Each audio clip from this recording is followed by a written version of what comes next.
Sebagai reminder kembali, recap aja dari episode kita yang pertama, kita belajar bahwa kita melihat sudut pandang bahwa customer experience itu bukan unit, divisi, atau hanya sekedar ramah atau pelayanan ya, tapi lebih besar lagi.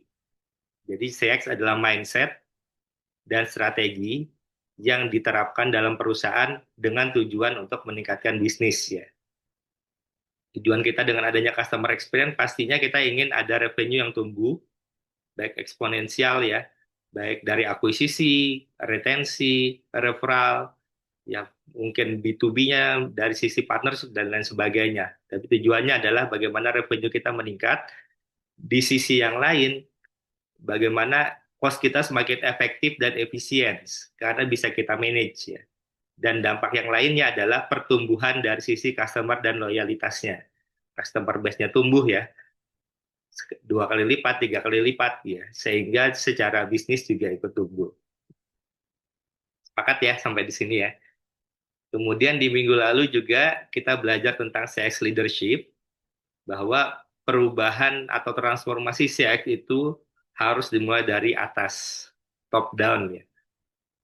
Dan harus dimulai dari semua level, berbagai level. Apapun posisi Bapak Ibu Anda hari ini, jadi harus dimulai dari diri kita sendiri juga, dan dimulai dari sekarang ya. Tidak bisa ditunda-tunda lagi, karena bisnis makin kompetitif. Nah, di hari ini kita akan diskusi mengenai customer journey mapping. Jadi pertanyaannya adalah, dan ini yang juga selalu saya pertanyakan ketika saya mendapatkan role tentang customer experience gitu. Saya mulainya dari mana? Karena bingung, bisnisnya nggak ngerti, customernya mungkin belum terlalu paham, pendalamannya juga product knowledge-nya juga masih kecil gitu Bapak Ibu ya, butuh banyak training, butuh banyak baca dan lain sebagainya. Jadi jawabannya adalah untuk memulai membangun customer experience ya dimulai dengan customer journey mapping. Nah, jadi ini mengingatkan saya apa yang pernah saya sharing di episode pertama kemarin ya. Nah, bagi teman-teman yang baru ya, mungkin saya akan coba recall atau menyampaikan ulang. Jadi, saya pernah beli motor 2 tahun yang lalu ya, tanpa saya secara fisik datang ke outletnya atau melihat produknya langsung ya. Jadi saya tidak pernah nyoba, nggak pernah lihat, nggak ada test drive gitu ya. Tapi saya hanya nonton dari YouTube aja, terus nonton dari reviewer, saya lihat Google review, dari YouTube saya coba bandingin, akhirnya saya mengerucut ke satu merek. Nah, kemudian saya coba cari kontak salesnya, dapat, saya hubungin, ternyata salesnya responsif ya, responsif banget gitu ya, dia helpful sekali gitu. Hingga akhirnya saya terbantu dan ya diyakinkan untuk beli motor ini. Nah, kemudian salesnya juga menjanjikan, nanti motornya diantar ke rumah hari ini, kemudian juga di jam ini, dan tanpa ada biaya tambahan apapun. Ternyata benar, diantar ke rumah kondisinya baru, fresh-fresh gitu ya, masih plastikan gitu. Jadi sampai di sini pengalaman saya sangat-sangat menyenangkan.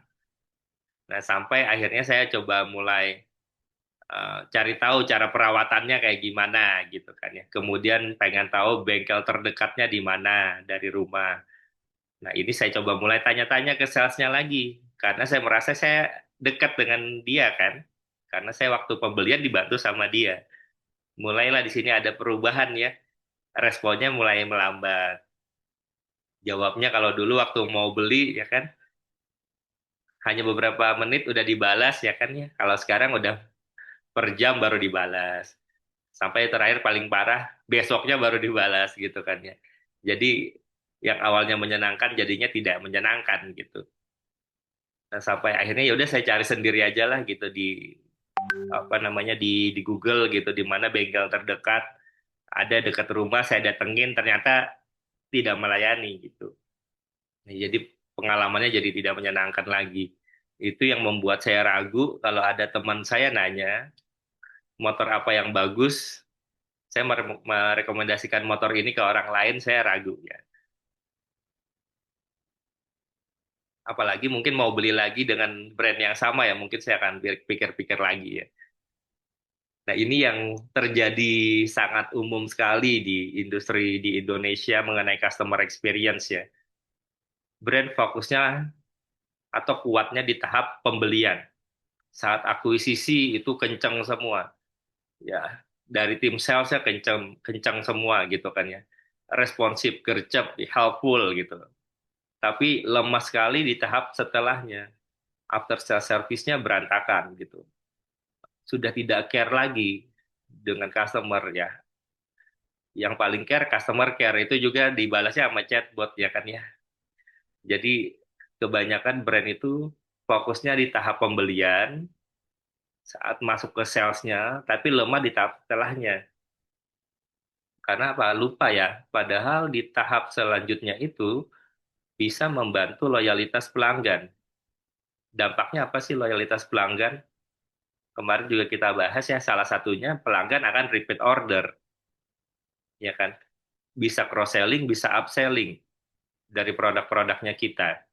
Kemudian yang berikutnya adalah pelanggan juga bisa menjadi brand ambasadornya kita, melakukan referral, memberikan advokasi ke orang lain, bahkan memberikan respon positif, memberikan komentar pengalamannya, sharing mungkin dengan review di Google, bikin review video tentang produk kita dan lain sebagainya sehingga bisa memperluas awareness-nya dari brand kita oleh customer tanpa dibayar.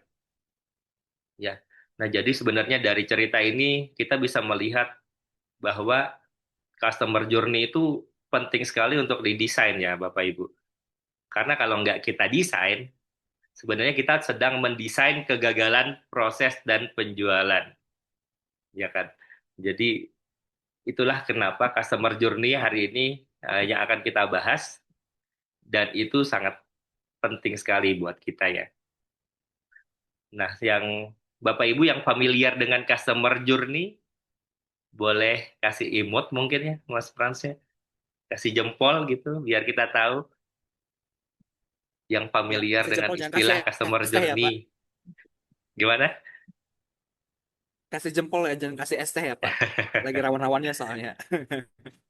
Udah banyak tuh, Pak. Beberapa Nah, tuh. ya, Mas Bagas, Pak Gea. iya, bagus ya, berarti cukup familiar lah ya. Tapi yang saya mau highlight adalah di customer journey itu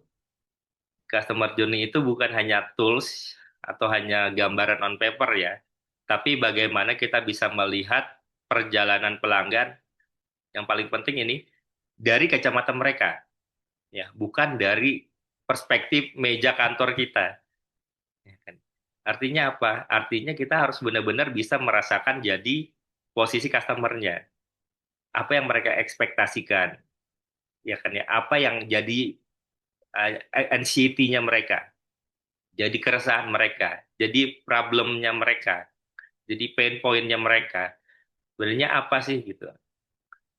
Jadi tidak hanya sekedar kita bayangin gitu, tapi bisa kita rasakan gitu. Oh ternyata mereka melakukan ini, ekspektasinya seperti ini, harapannya seperti ini, kesulitan yang mereka alami seperti ini, gitu ya Bapak Ibu ya. Jadi kita melihat perspektifnya dari kacamata mereka, kacamata pelanggan ya, bukan dari perspektifnya bisnis. Apalagi perspektif operasional ya kan ya. Jadi perspektifnya itu harus customer centric seperti yang kita bahas sebelumnya. Jangan sampai nanti product centric. Ya jangan sampai nanti perspektifnya employee centric jadi kurang relevan nantinya.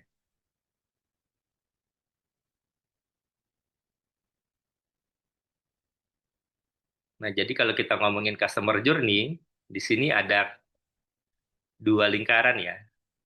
Sebelah sisinya adalah customer expectation, apa sih yang diharapkan oleh customer, solusi yang dibutuhkan, yang bisa kita provide dari permasalahan-permasalahan yang dihadapi. Setiap orang beda-beda masalahnya, tapi dari sisi bisnis, apa sih yang diharapkan juga oleh bisnis?